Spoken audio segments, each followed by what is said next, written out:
Hi friends, welcome back to Shobha Kannada vlogs. ಈ video ಇಷ್ಟ ಆದರೆ ಲೈಕ್ ಮಾಡಿ, ಕಮೆಂಟ್ ಮಾಡಿ, ಶೇರ್ ಮಾಡಿ. ಓಕೆನಾ? ಇವತ್ತಿಂದ ವಿಡಿಯೋ ಸ್ಟಾರ್ಟ್ ಮಾಡ್ತಾ ಇದ್ದೀನಿ. ಟೈಮ್ ಬಂದುಬಿಟ್ಟು ಒಂದು 12 ಗಂಟೆ ಆಗಿದೆ. ಇವಾಗ ಜಸ್ಟ್ ಟಿಫನ್ ತಿಂದ್ಬಿಟ್ಟು ಈ ನಮ್ಮ ಪಾಪುಗೆ ಸರಿ ಮಾಡಬೇಕು. ಎಲ್ಲ ನೆನ್ನೆ ತೊಳೆದ್ಬಿಟ್ಟು ಒಣಸಿದ್ದೀನಿ ಕ್ಲೀನಾಗಿ. ಇವಾಗ ಸರಿ ಮಾಡ್ಕೋಬೇಕು. ಅವ್ನು ಮಲಗಿದ್ದಾನೆ. ನನ್ನ ಮಗಳು ಕೈ ಕಾಯ ಮಾಡಿಕೊಂಡು ತೋರಿಸು ಮಗಳು. ಹಾಯ್ ಹಾಯ್ ಹಾಯ್ ಹೇಳಲ್ಲ.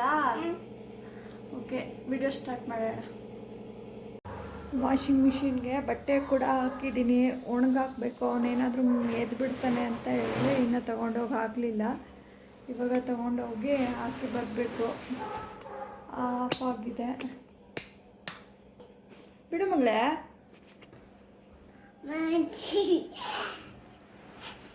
ಕ್ಲೀನಾಗಿ ಒಣಗಿಸ್ಬಿಟ್ಟು ಇಟ್ಕೊಂಡಿದ್ದೆ one day full, one night.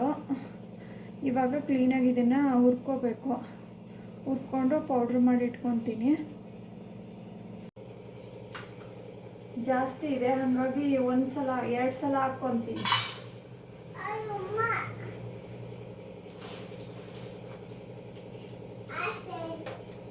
ನಾನು ಅಷ್ಟು ಒಂದೇ ಸರಿ ಹಾಕೊಂಡ್ರೆ ಕ್ಲೀನಾಗಿ ಫ್ರೈ ಆಗಲ್ಲ. ಇರು ಮಗಳೇ.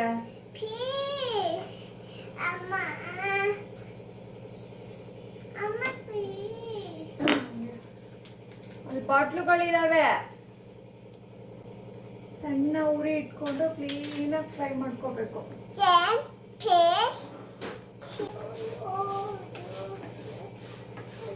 ನನ್ನ ಮಗ ಮಲಗಿದ್ದಾನೆ. ಅವನು ಎದ್ದೇಳೋರೊಳಗೆ ನಾನು ಈ ಕೆಲಸ ಮುಗಿಸ್ಕೊಂಡ್ರೆ ಅವ್ನು ಎದ್ಮೇಲೆ ಎಣ್ಣೆ ಹಚ್ಬಿಟ್ಟು ಅವನಿಗೆ ಇನ್ನೂ ಸ್ನಾನ ಮಾಡಿಸ್ಬೇಕು. ನಿನಗೆ ಆಮೇಲೆ ಸಾಂಬಾರು ಮಾಡಿಲ್ಲ, ಸಾಂಬಾರು ಮಾಡ್ಕೋಬೇಕು, ಪಾತ್ರೆ ವಾಶ್ ಮಾಡಬೇಕು, ಬಟ್ಟೆ ಒಣಗಾಕ, ತುಂಬ ಕೆಲಸಗಳಿದಾವೆ ಇನ್ನು. ಯಾಕಂದರೆ ಎದ್ದಿರೋದು ಲೇಟು. ಬೇಗ ಮಲ್ಕೊಂಡ್ರೆ ಬೇಗ ಎದ್ದೇಳ್ಬೋದು. ಮಲಗೋದೇ ಲೇಟ್ ಆಗುತ್ತೆ, ಹಂಗಾಗಿ ಎದ್ದೇಳೋದು ಲೇಟ್ ಆಗುತ್ತೆ. ನಾಳೆಯಿಂದ ಬೇಗ ಎದ್ದೇಳೋಣ ಅಂದ್ಕೊಂಡಿದ್ದೀನಿ. ನೋಡಬೇಕು. ಬೇಗ ಅಂದರೆ 7 ಗಂಟೆ, ಲೇಟ್ ಅಂದರೆ 9 ಗಂಟೆ. ಅಯ್ಯೋ, ನನ್ನ ಮಗ ಇದ್ದ.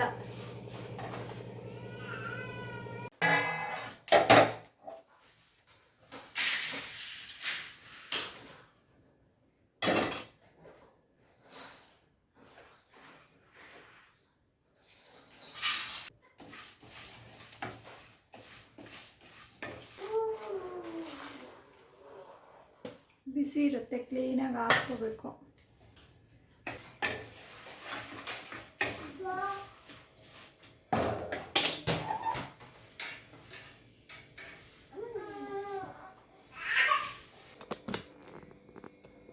ಎಲ್ಲ ಫ್ರೈ ಆಯಿತು, ಹುರಿದು ಇಟ್ಟಿದ್ದೀನಿ. ಇದು ಫುಲ್ ಬಿಸಿ ಇದೆ.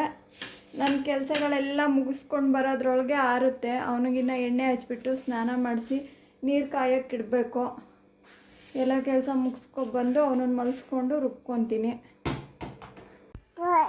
ಇದು ನೀವು ಮಾಡ್ಕೋಬೇಕಾದ್ರೆ ಸ್ವಲ್ಪ ಕಡಿಮೆ ಪ್ರಮಾಣದಲ್ಲೇ ಮಾಡ್ಕೊಳ್ಳಿ. ಏನಕ್ಕಂದರೆ ಫಸ್ಟು ಮಕ್ಕಳು ತಿಂತಾರೋ ಇಲ್ಲೋ ಅಂತ ಗೊತ್ತಿರಲ್ಲ. ಏನಕ್ಕಂದರೆ ನಾನು ಫಸ್ಟು ದೊಡ್ಡ ಮಗಳಿಗೆ ಮಾಡಿದಾಗ ಅವಳು ತಿಂದೇ ಇರಲಿಲ್ಲ. ಏನಕ್ಕಂದರೆ ನಾವು ಅಂಗಡಿಯಿಂದ ಅವಳಿಗೆ ಸರ್ಲೆಕ್ ತಂದು ತಿನ್ನಿಸಿದ್ವಿ ಫಸ್ಟು 1-2 ಪ್ಯಾಕೆಟು ಆ್ಯಪಲ್ ಫ್ಲೇವರ್ದು. ಅದಾದಮೇಲೆ ನಾವು ಇದು ಮಾಡಿದಾಗ ಅವಳು ಇದನ್ನು ತಿಂದೇ ಇಲ್ಲ. ಸ್ವಲ್ಪ ಜಾಸ್ತಿನೇ ಮಾಡಿಬಿಟ್ಟಿದ್ವಿ, ಎಲ್ಲ ವೇಸ್ಟ್ ಆಯಿತು. ಹಾಗಾಗಿ ಮಾಡಬೇಕಾದ್ರೆ ನೀವು ಎಲ್ಲ ಒಂದು ಸ್ಪೂನ್ ಹಾಕಿಬಿಟ್ಟು ಫಸ್ಟು ಮಾಡ್ಕೊಳ್ಳಿ. ಅವರು ತಿನ್ನೋಕೆ ಸ್ಟಾರ್ಟ್ ಮಾಡಿದ್ರು ಅಂತ ಅಂದಾಗ ನೀವು ಸ್ವಲ್ಪ ಜಾಸ್ತಿ ಮಾಡ್ಕೋಬೋದು. ಫಸ್ಟ್ ನಾನು ಮಾಡಿದ್ದು ಅದೇ ಥರ. ಇದು ನಾನು 3ನೇ ಸರಿ ಮಾಡ್ತಾ ಇರೋದು. ಫಸ್ಟ್ ಮಾಡಿದಾಗ ಸ್ವಲ್ಪ ಒಂದೊಂದೇ ಸ್ಪೂನಲ್ಲಿ ಮಾಡಿದ್ದೆ. ಅದಾದಮೇಲೆ ನಾನು ಒಂದೊಂದು ಲೋಟದಲ್ಲಿ ಹಾಕಿದ್ದೀನಿ. ನಿಮಗೆ ಫುಲ್ ವಿಡಿಯೋ ಬೇಕಂದರೆ ನಾನು ಇನ್ನೊಂದು ಸರಿ ಮಾಡುವಾಗ ಫುಲ್ ನಾನು ತೋರಿಸ್ಕೊಡ್ತೀನಿ.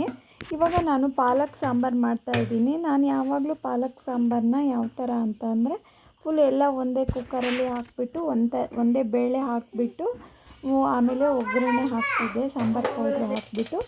ಈ ಸಾರಿ ನಾನು ಹೆಸರು ಬೇಳೆ ಮತ್ತು ತೊಗರಿ ಬೇಳೆ ಎರಡನ್ನೂ ಹಾಕಿಬಿಟ್ಟು ಮಾಡ್ತಾಯಿದ್ದೀನಿ. ಅಂದರೆ ಬೇಳೆನೇ ಎಕ್ಸ್ಟ್ರಾ ಕುದಿಸ್ಕೊಂಡು ಕುಕ್ಕರಲ್ಲಿ, ಅದಾದಮೇಲೆ ನಾನು ಒಗ್ಗರಣೆ ಹಾಕ್ತಾಯಿದ್ದೀನಿ. ಆಮೇಲೆ ಇದಕ್ಕೆ ನಾನು ಸಾಂಬಾರು ಪುಡಿ ಆ್ಯಡ್ ಮಾಡ್ತಾಯಿಲ್ಲ. ಧನಿಯಾ ಪೌಡ್ರ್ ಹಾಕ್ತಾಯಿದ್ದೀನಿ. ನಾನು ಬುಕ್ ಮಾಡಿ ತರಿಸ್ಕೊಂಡಿದ್ದು ಪಾಲಕ್ ಸೊಪ್ಪು, ಹಾಗಾಗಿ ಸ್ವಲ್ಪನೇ ಬಂದಿತ್ತು. ಅಂಗಡಿಗಳಲ್ಲೆಲ್ಲ ತೊಗೊಂಡ್ರೆ ಒಂದು ಕಟ್ ಅಂದರೆ ಸ್ವಲ್ಪ ಜಾಸ್ತಿ ಇರುತ್ತೆ. ಆಲ್ಮೋಸ್ಟ್ ಒಂದು 4ರಿಂದ 5 ಜನ ತಿನ್ಬೋದು. ಇದು ನನಗೆ ಬಂದಿದ್ದು ಸ್ವಲ್ಪನೇ, ಅಂದರೆ ಆಲ್ಮೋಸ್ಟ್ 2 ಜನ ಚೆನ್ನಾಗಿ ತಿನ್ಬೋದು ಅಷ್ಟೇ ಆಗಿತ್ತು. ನಾನು ಕೂಡ ಅಷ್ಟೇ ಮಾಡಿದ್ದೆ. ಜಾಸ್ತಿ ನೀರು ಹಾಕಬಾರ್ದು, ಇದಕ್ಕೆ ಚೆನ್ನಾಗಾಗಲ್ಲ. ನಾನು ಇದು ಮಾಡಿದ್ದು ಫಸ್ಟ್ ಟೈಮು, ಬಟ್ ತುಂಬ ಚೆನ್ನಾಗಾಗಿ ಬಂದಿತ್ತು. ಅದಾದಮೇಲೆ ಕುದಿಸ್ಕೊಂಡು ತುಪ್ಪದಲ್ಲಿ ಒಗ್ಗರಣೆ ಮಾಡಬೇಕು, ಚೆನ್ನಾಗಿರುತ್ತೆ. ನಾನು ಕೂಡ ತುಪ್ಪ ಹಾಕಿಯೇ ಒಗ್ಗರಣೆ ಮಾಡಿದ್ದು ಫಸ್ಟು. ಯಾವಾಗಲೂ ನಾನು ಎಣ್ಣೆ ಯೂಸ್ ಮಾಡ್ತಾಯಿದ್ದೆ. ಈ ಸರಿ ತುಪ್ಪ ಹಾಕ್ಬಿಟ್ಟು ಸಾಸಿವೆ, ಆಮೇಲೆ ಒಣಮೆಣಸಿನ್ಕಾಯಿ, ಕರಿಬೇವು ಎಲ್ಲ ಹಾಕಿಬಿಟ್ಟು ಮಾಡಿದ್ದೆ. ಒಂದೇ ಥರ ಮಾಡೋದ್ರಕ್ಕಿಂತ ಈ ಥರ ಬೇರೆ ಬೇರೆ ಮಾಡ್ತಾಯಿದ್ದೆ, ಚೆನ್ನಾಗಿರುತ್ತೆ. ನನ್ನ ಮಗ ಕೂಗ್ತಾ ಇದ್ದಾನೆ. ಆಮೇಲೆ ಅದಕ್ಕೆ ನಾನು ಅನ್ನ ಮಾಡ್ಕೊಂಡಿದ್ದೆ, ಚೆನ್ನಾಗಿರುತ್ತೆ. ಚಪಾತಿ ಜೊತೆ ಎಲ್ಲ ತುಂಬ ಚೆನ್ನಾಗಿರುತ್ತೆ. ಚಪಾತಿ ಮತ್ತು ಮುದ್ದೆ ಜೊತೆ ತುಂಬ ಚೆನ್ನಾಗಿರುತ್ತೆ. ಆಮೇಲೆ ಮನೆಯಲ್ಲಿ ಪಾತ್ರೆಗಳೆಲ್ಲ ಇತ್ತು. ಫಸ್ಟು ಬಕೆಟಲ್ಲಿರೋ ಪಾತ್ರೆಗಳನ್ನೆಲ್ಲ ಒರೆಸ್ಬಿಟ್ಟು ತೆಗೆದಿಟ್ಕೊಂಡ್ರೆ ಆಮೇಲೆ ಮತ್ತೆ ಪಾತ್ರೆ ವಾಶ್ ಮಾಡ್ಕೊಳ್ಳೋಕ್ಕೆ ಚೆನ್ನಾಗಾಗುತ್ತೆ. ನನಗೆ ತುಂಬ ಕಷ್ಟ ಮಾಡಬೇಕಲ್ಲ ಅಂತ ಮಾಡೋ ಕೆಲಸ ಅಂದರೆ ಇದೆರಡೇ: ಪಾತ್ರೆ ಎತ್ತಿಡೋದು ಮತ್ತು ಬಟ್ಟೆಗಳನ್ನು ಮಡಚಿಬಿಟ್ಟು ಎತ್ತಿಡೋ ಕೆಲಸ. ಇವೆರಡೇ ನನಗೆ ತುಂಬ ಅಂದರೆ ತುಂಬ ಕಷ್ಟ. ಬೇಕಾದರೆ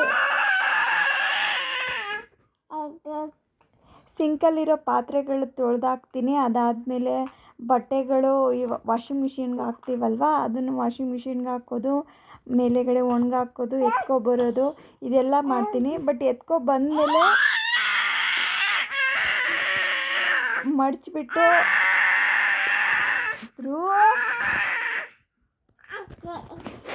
ಎತ್ತಿಡಬೇಕು ಅಂದರೆ ಸ್ವಲ್ಪ ಕಷ್ಟ ಆಗ್ತಿದೆ. ನನ್ನ ಮಗ ಫುಲ್ ಕಿರ್ಚಾಡ್ತಾ ಇದ್ದಾನೆ. ಸೇಮ್ ಅದೇ ಥರ ಪಾತ್ರೆಗಳು ಅಷ್ಟೇ, ಬಕೆಟಲ್ಲಿದ್ದರೆ ಎತ್ತಿಡೋಕ್ಕೆ ಮನಸ್ಸಾಗಲ್ಲ. ಹಾಗಾಗಿ ಪಾತ್ರೆ ತೊಳೆಯೋದಕ್ಕಿಂತ ಮುಂಚೆನೇ ಅವೆಲ್ಲ ಫಸ್ಟ್ ಎತ್ತಿಟ್ಕೊಂಡ್ರೆ ಅದಾದಮೇಲೆ ನಾನು ಮತ್ತೊಂದು ಸರಿ ಪಾತ್ರೆ ತೊಳೆದು ಹಾಕ್ಕೋಬೋದು. ಈ ಕುಕ್ಕರು ಅಷ್ಟೇ, ಕುಕ್ಕರ್ ಚೆನ್ನಾಗಿರುತ್ತೆ ಅಡುಗೆ ಮಾಡೋಕ್ಕೆ. ಒಂದೇ ಟೈಮಲ್ಲಿ ಎಲ್ಲ ಆಗಿಬಿಡುತ್ತೆ, ಪಾತ್ರೆ ಥರ ಅಲ್ಲ. ಆದರೆ ತೊಳಿಬೇಕಾದ್ರೆ ಸ್ವಲ್ಪ ಕಷ್ಟನೇ ಕುಕ್ಕರ್ ತೊಳೆಯೋದು. ಅದಾದಮೇಲೆ ಇದು ನಾನು ಕಾಳುಗಳೆಲ್ಲ ಆರಿಸ್ಕೊಂಡು ಹಾಗೆ ಇಟ್ಕೊಂಡಿದ್ದೆ. ಏನಕ್ಕಂದರೆ ಮಧ್ಯ ಮಧ್ಯ ನನ್ನ ಮಗ ನನ್ನ ಮಗಳು ನೋಡ್ಕೊತ ನನ್ನ ಕೆಲಸ ಮಾಡಬೇಕು. ಹಾಗಾಗಿ ಪೌಡ್ರ್ ಮಾಡ್ಕೊಳ್ಳೋದು ಮರ್ತೇ ಹೋಯಿತು. ಆಲ್ರೆಡಿ ಟೈಮ್ ಆಗೋಗಿತ್ತು. ಮತ್ತು ಅವರು ಮಲ್ಕೊಂಡಿರ್ತಾರೆ, ಮತ್ತು ಡಿಸ್ಟರ್ಬ್ ಆಗುತ್ತೆ ಸೌಂಡ್ ಮಾಡಿದ್ರೆ ಅಂತೇಳಿ ನಾನು ಕಾಳನ್ನು ಪೌಡ್ರ್ ಮಾಡಿಕೊಂಡೇ ಇಲ್ಲ. ನೆಕ್ಸ್ಟ್ ಡೇ ಮಾಡ್ಕೊಳ್ಳೋಣ ಅಂತ ಮತ್ತು ಹಾಗೆ ಇಟ್ಕೊಂಡೆ. ಏನಕ್ಕಂದರೆ ಅದನ್ನು ಮಾಡೋಕ್ಕೆ ಸ್ಟಾರ್ಟ್ ಮಾಡಿದ್ರೆ ಮತ್ತೆ ಈ ಕೆಲಸಗಳೆಲ್ಲ ಉಳ್ಕೊಬಿಡುತ್ತೆ. ಏನಕ್ಕಂದರೆ ಆಲ್ರೆಡಿ ಟೈಮ್ ಆಗಿಬಿಟ್ಟಿತ್ತು ಸ್ವಲ್ಪ. ಹಂಗಾಗಿ ನಾನು ಈ ಕೆಲಸನೆಲ್ಲ ಫಾಸ್ಟ್ ಮುಗಿಸ್ಕೊಂಡ್ರೆ ನನಗೆ ಕೆಲಸ ಈಸಿ ಅನಿಸುತ್ತೆ. ಇದೆಲ್ಲ ಆ್ಯಕ್ಚುಲಿ ನಾನು ಮಾಡ್ತಾ ಇರಲಿಲ್ಲ, ನನ್ನ ಹಸ್ಬೆಂಡ್ ಎಲ್ಲ ಮಾಡಿಕೊಡ್ತಾಯಿದ್ರು ನನಗೆ, ಪಾತ್ರೆ ಎಲ್ಲ ತೊಳ್ಕೊಡೋದು. ಅವರು ಹಾಸ್ಪಿಟಲ್ಗೆಲ್ಲ ಹೋಗ್ತಾರಲ್ವ, ನಮ್ಮ ಮಾವಂಗೆ ಹುಷಾರಿಲ್ಲ ಅಂದ್ಬಿಟ್ಟು. ಹಾಗಾಗಿ ಇದೆಲ್ಲ ಕೆಲಸ ನನಗೆ ಆಗ್ತಾಯಿದೆ. ಇಲ್ಲ ಅಂದರೆ ನಾನು ಈ ಕೆಲಸಕ್ಕೆಲ್ಲ ಬರಲ್ಲ ಜಾಸ್ತಿ, ಅವರೇ ಮಾಡಿಕೊಟ್ಬಿಡ್ತಾರೆ. ಅಡುಗೆ ಮನೆ ಕ್ಲೀನ್ ಇದ್ದರೆ ಏನೋ ಒಂಥರ ಖುಷಿ ಅನ್ನಿಸ್ತಾ ಇರುತ್ತೆ ಬಂದು ನೋಡಿದಾಗ. ಇಲ್ಲ ಅಂದರೆ ಮಾಡೋಣ ಅಂತಂದರೆ ಅದು ಅಲ್ಲೇ ಬೇಜಾರು ಅನಿಸ್ಬಿಡುತ್ತೆ ಅಡುಗೆ ಮಾಡೋಕ್ಕೆ. ಕ್ಲೀನಾಗಿದ್ದರೆ ತುಂಬ ಖುಷಿ ಅನಿಸುತ್ತೆ. ಇಲ್ಲೇ ಲಾಸ್ಟು ಲಾಗ್ ಎಂಡ್ ಮಾಡಿದೆ ನಾನು ಅವತ್ತಿಗೆ. ನೆಕ್ಸ್ಟ್ ಡೇಗೆ ನಾನು ಇದನ್ನು ಸ್ಟಾರ್ಟ್ ಮಾಡಿಕೊಂಡೆ. ಇದು ಬೆಳಗ್ಗೆಯಿಂದ. ಅದಾದಮೇಲೆ ನನಗೆ ಮಾಡೋಕ್ಕಾಗಲಿಲ್ಲ. ಇದು ಬೆಳಗ್ಗೆ ನಾನು ನಿಂಬೆಹಣ್ಣಿತ್ತು, ಚಿತ್ರಾನ್ನ ಮಾಡ್ಕೊಳ್ಳೋಣ ಅಂದ್ಬಿಟ್ಟು ಚಿತ್ರಾನ್ನ ಮಾಡ್ಕೊತಾ ಇದ್ದೆ. ಈರುಳ್ಳಿ, ಟೊಮೊಟೊ ಈ ಥರ ಏನೂ ಹಾಕಲ್ಲ, ಜಸ್ಟ್ ಕಡಲೆಬೀಜ, ಉದ್ದಿನಕಾಳು ಇದೆಲ್ಲ ಹಾಕಿಬಿಟ್ಟು ಒಂದು ಫ್ರೈ ಮಾಡಿಕೊಂಡು ಹಾಗೆ ನಿಂಬೆಹಣ್ಣು ಹಾಕ್ಬಿಟ್ಟು ಮಾಡ್ಕೊತೀನಿ. ಚೆನ್ನಾಗಿರುತ್ತೆ ಅಷ್ಟೇ. ಈರುಳ್ಳಿ ಮತ್ತು ಟೊಮೊಟೊ ಹಾಕ್ಬಿಟ್ರೆ ನನ್ನ ಮಗಳು ಎತ್ತಿಡ್ತಾಳೆ. ಅದು ಏನು ಎತ್ತಿಡೋದು ಅಂದ್ಬಿಟ್ಟು ನಾನು ಹಾಕೇ ಇಲ್ಲ. ಈ ಥರ ಮಾಡಿಕೊಂಡ್ರೂ ಚೆನ್ನಾಗಿರುತ್ತೆ. ಲಾಗ್ನ ಪ್ಲೀಸ್ ಇಷ್ಟಪಟ್ಟು ನೋಡಿ, ಹೇಗಿದೆ ಅಂತ ಹೇಳಿ ಕಮೆಂಟ್ ಮಾಡಿ.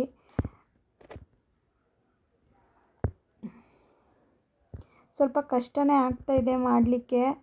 ನನ್ನ ಮಕ್ಕಳನ್ನ ಬಿಟ್ಕೊಂಡು ವೀಡಿಯೋಸ್ ಎಲ್ಲ ಮಾಡ್ಕೊಳ್ಳೋದು ಸ್ವಲ್ಪ ಕಷ್ಟನೇ, ಆದರೂ ಟ್ರೈ ಮಾಡ್ತಾಯಿದ್ದೀನಿ. ಸಪೋರ್ಟ್ ಮಾಡಿ, ಹೊಸ ಯೂಟ್ಯೂಬರ್ಸ್ಗೆಲ್ಲ ಸಪೋರ್ಟ್ ಮಾಡಿ. ನನ್ನ ವೀಡಿಯೋಸ್ ಎಲ್ಲ ಹಾಕಿದ್ದೀನಿ ನೋಡಿ. ನಾನೇನು ಜಾಸ್ತಿ ವೀಡಿಯೋಸ್ ಹಾಕ್ತಾಯಿಲ್ಲ. ಇದು ನನ್ನ ಲಾಂಗ್ ವೀಡಿಯೋ 3ನೇ ವೀಡಿಯೋ ಅಷ್ಟೇ. ಅದಾದಮೇಲೆ ನಾನು ಹೇಳ್ದಂಗೆ ನಿನ್ನೆ ನಾನು ಮಾಡ್ಕೊಳಕ್ಕಾಗಿರಲಿಲ್ಲ ನನಗೆ ಪೌಡ್ರನ್ನ. ಹಾಗಾಗಿ ಇವತ್ತೆಲ್ಲ ಪೌಡ್ರ್ ಮಾಡ್ಕೊತಾ ಇದ್ದೀನಿ. ಈ ಬುಲೆಟ್ ಮಿಕ್ಸರ್ ಕೂಡ ನಮ್ಮ ಹಸ್ಬೆಂಡ್ ಕಂಪ್ನೀಲಿ ಗಿಫ್ಟ್ ಕೊಟ್ಟಿರೋದು. ಇಯರ್ಲಿ ಸೊಸೈಟಿ ಗಿಫ್ಟ್ ಅಂತ ಕೊಡ್ತಾರೆ, ಅದರಲ್ಲಿ ಈ ಸರಿ ಇವ್ರಿಗೆ ಈ ಥರ ಗಿಫ್ಟ್ ಕೊಟ್ಟಿರೋದು. ಚೆನ್ನಾಗಿದೆ. ಹಾಗೆ ನನ್ನ ಮಗನ ಮಾತಾಡ್ಸ್ಕೊತ ನಾನು ಈ ಥರ ಎಲ್ಲ ಪೌಡ್ರ್ ಮಾಡಿಟ್ಕೊಂಡಿದ್ನಲ್ಲ ಅದನ್ನೆಲ್ಲ ಸಾಣಿಸ್ಕೊಂಡೆ. ಅದನ್ನು ಕ್ಲೀನಾಗಿ ಸಾಣಿಸ್ಕೋಬೇಕು. ಏನಕ್ಕಂದರೆ ನಾವು ಬಾದಾಮ್ ಎಲ್ಲ ಹಾಕಿರ್ತೀವಲ್ಲ, ಅದು ಸಣ್ಣ ಸಣ್ಣದು ಪೀಸ್ಗಳು ಹಾಗೆ ಇರುತ್ತೆ. ಹಾಗಾಗಿ ಸಾಣಿಸ್ಕೊತ ಮಾಡಿಕೊಂಡ್ರೆ ಚೆನ್ನಾಗಿರುತ್ತೆ. ಎಲ್ಲ ಆದಮೇಲೆ ನಾನು ಒಂದು ಪ್ಲಾಸ್ಟಿಕ್ ಗಾಜಿನ ಬಾಟ್ಲಿಲಿ ಒಂದು ಮತ್ತು ಸ್ವಲ್ಪ ಇತ್ತು, ಅದನ್ನು ಇನ್ನೊಂದು ಪ್ಲಾಸ್ಟಿಕ್ ಡಬ್ಬದಲ್ಲಿ ಹಾಕಿಟ್ಕೊಂಡಿದ್ದೀನಿ.